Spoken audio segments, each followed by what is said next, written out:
पैसे लांबवणाऱ्या कारखानदारावर गुन्हे दाखल करणाऱ्या जिल्हाधिकाऱ्यांचं करायचं काय?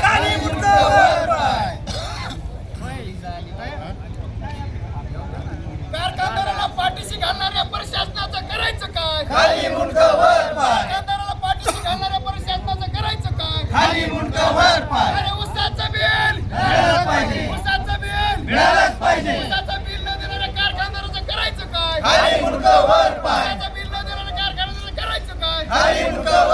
शेतकरी संघर्ष समितीचा विजय असो, शेतकरी संघर्ष समितीचा विजय असो. कारखानदाराला पाठीशी घालणाऱ्या प्रशासनाचं करायचं काय? उसाचे पैसे मिळालेच पाहिजे, उसाचे पैसे मिळालेच पाहिजे.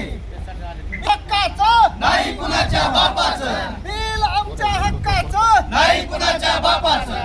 शेतकऱ्यांच्या उसाचं थकीत बिल मिळालंच पाहिजे, मिळालंच पाहिजे, मिळालंच पाहिजे. शेतकऱ्यांचे उसाचे थकीत बिल मिळालंच पाहिजे, मिळालंच पाहिजे, मिळालंच पाहिजे. कसं नाही कसं नाही शेतकऱ्यांचे उसाचे थकीत बिल मिळालेच पाहिजे, मिळालेच पाहिजे, मिळालेच पाहिजे. शेतकऱ्यांचं ऊस बिल न देणाऱ्या कारखान्यावर गुन्हे दाखल झालेच पाहिजे. शेतकऱ्यांचे थकीत उसाचे बिल मिळालेच पाहिजे, मिळालेच पाहिजे, मिळालेच पाहिजे. शेतकऱ्यांचे उसाचे थकीत बिल मिळालेच पाहिजे, मिळालेच पाहिजे, मिळालेच. कारखानदाराला पाठीशी घालणाऱ्या प्रशासनाचं करायचं काय? खाली मुंडकं वर. कारखानदाराला पाठीशी घालणाऱ्या प्रशासनाचं करायचं काय? खाली मुंडकं वर.